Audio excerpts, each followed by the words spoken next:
কোনো একজন সরকার প্রধানের সর্বোচ্চ সাজা, এটা বাংলাদেশের ইতিহাসে এই প্রথম।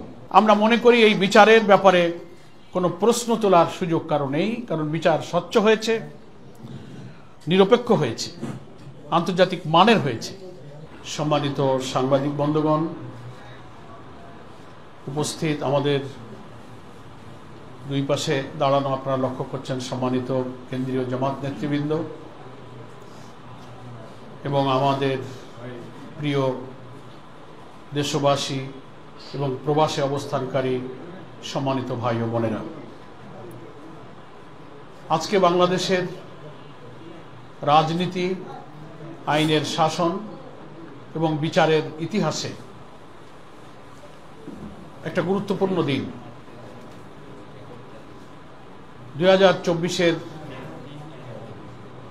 জুলাই আগস্টের ছাত্র গণ অভ্যুত্থানের যে ঐতিহাসিক রাজনৈতিক পরিবর্তন, আমাদের প্রায় 1400 ছাত্র জনতার জীবন, প্রায় 40,000 ছাত্র জনতার আহত, ক্ষতবিক্ষত, রক্তাক্ত স্মৃতি নিয়ে যারা আজও বেঁচে আছেন, তাদের এই আত্মত্যাগের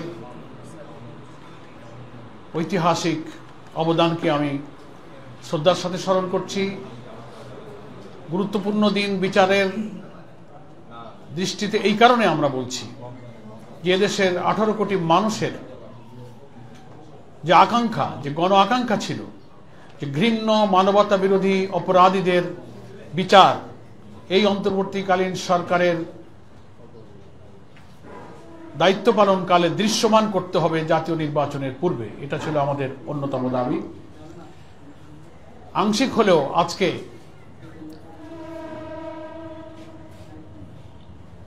ট্রাইব্যুনালের রায়ের মধ্য দিয়ে সেই জাতির আশাটা কিছুটা পূর্ণ হয়েছে।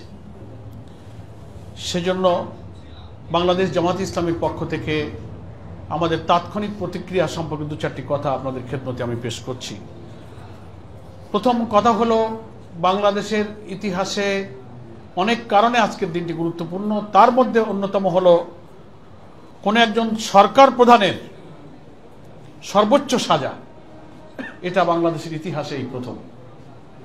এটা স্মরণীয় হয়ে থাকবে। এবং আপনারা দেখেছেন, আমারও আজকে রায়, দীর্ঘ সময় ধরে যে বিচারকরা রায় পড়েছেন, সেখানে ফুটে উঠেছে যে অপরাধীরা কি পরিমাণ নিষ্ঠুর, ঘৃণ্য, প্রতিহিংসামূলক অপরাধ করেছে। তার পত্রপত্রিকা, অডিও ভিডিও, তাদের টেলিফোনিক কনভারসেশনের যে সমস্ত তথ্য হুবহু ট্রাইব্যুনালে প্রমাণিত হয়েছে, রায়ের মধ্যে কিন্তু কোট আনকোট সেগুলো পড়ে শোনানো হয়েছে। আমরা বিস্মিত হয়েছি, জাতি বিস্মিত হয়েছে।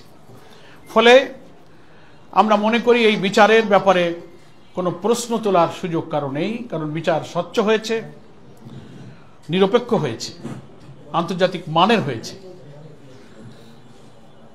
এর আগে মানবতা বিরোধী অপরাধের নামে জামাত ইসলামীর প্রিয় নেতৃবৃন্দের ব্যাপারে যে বিচার হয়েছে ট্রাইব্যুনালে, সেই বিচার নিয়ে শুধু বাংলাদেশ নয়, সারা দুনিয়াতে এটা প্রশ্নবিদ্ধ, আন্তর্জাতিক মানের হয়নি।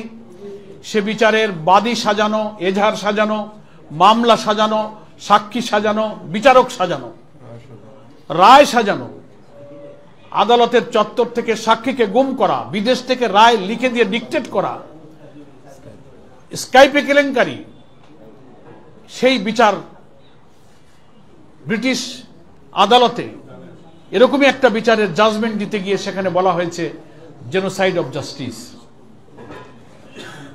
আর এই সব মিথ্যা অভিযোগে আমাদের আরেক প্রিয় ভাই, যিনি ইতিহাসের সাক্ষী হয়ে বেঁচে আছেন, আমাদের জননেতা এটিএম আজহারুল ইসলামকে অন্তর্বর্তীকালীন সরকারের এই সময়ে, যে সরকার কোনো রাজনৈতিক পক্ষপাতিত্ব না করে অন্তত আইনের শাসন এবং নিরপেক্ষ বিচারের জন্য চেষ্টা করছে, সেখানে সর্বোচ্চ আদালতে আপিলের রিভিউতে তিনি যে রায়ের মধ্য দিয়ে বেকসুর খালাস পেয়েছেন, সেই রায়েও বলা হয়েছে যে এই সব মামলার অভিযোগের সব ভিত্তিগুলো ছিল রাজনৈতিক উদ্দেশ্য প্রণোদিত। আমরা জানি না আমাদের যে প্রিয় নেতৃবৃন্দকে আমরা হারিয়েছি, তারা যদি বেঁচে থাকতেন, ইতিহাসের এই জঘন্য মিথ্যাচার, যেটাকে জেনোসাইড অফ জাস্টিস বলা হয়েছে বিশ্বের সবচেয়ে গণতান্ত্রিক দেশ বলে পরিচিত ব্রিটেনের আদালতে, কিন্তু আমরা তো সেই নেতৃবৃন্দকে আর ফিরে পাবো না। তাদের উপরে জুলুম করা হয়েছে। সেই বিচার ছিল ইতিহাসের শ্রেষ্ঠ মিথ্যাচার, কিন্তু আজকে যে রায় পাওয়া গেল এই বিচার হচ্ছে যথার্থ, নিরপেক্ষ, স্বচ্ছ এবং প্রশ্নাতীত একটা বিচার এই জাতি পেয়েছে। এবং এই বিচারের মধ্য দিয়ে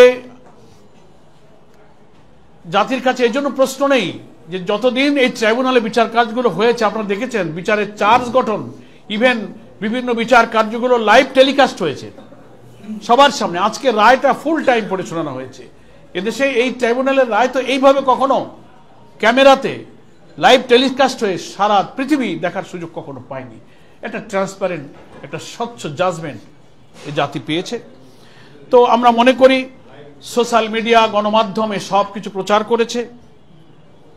আজকে আমরা এতটুকু মন্তব্য করব, যাদেরকে নিষ্ঠুরভাবে হত্যা করা হয়েছে, আয়না ঘরে খুন খারাপি করে, ক্রস ফায়ারে বিভিন্নভাবে শেষ করা হয়েছে, পিলখানা, শাপলা চত্বর, আরো বিচার প্রক্রিয়া তো সামনে আছে। এটা প্রথম রায় আমরা পেলাম।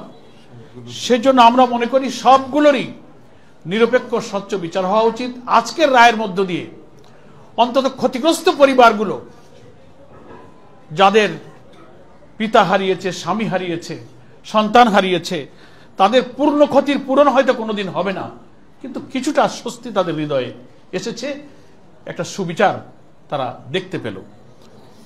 এজন্য রাষ্ট্র বা সরকার, তার কোনো প্রধান, কোনো কর্তা ব্যক্তি, রাজনৈতিক কোনো বড় নেতা যতই ক্ষমতাবান হোক, তারা যে আইন এবং বিচারের ঊর্ধ্বে নয়, এ রায়ের মধ্যে দিয়ে আজকে সেটি প্রতিষ্ঠিত হল।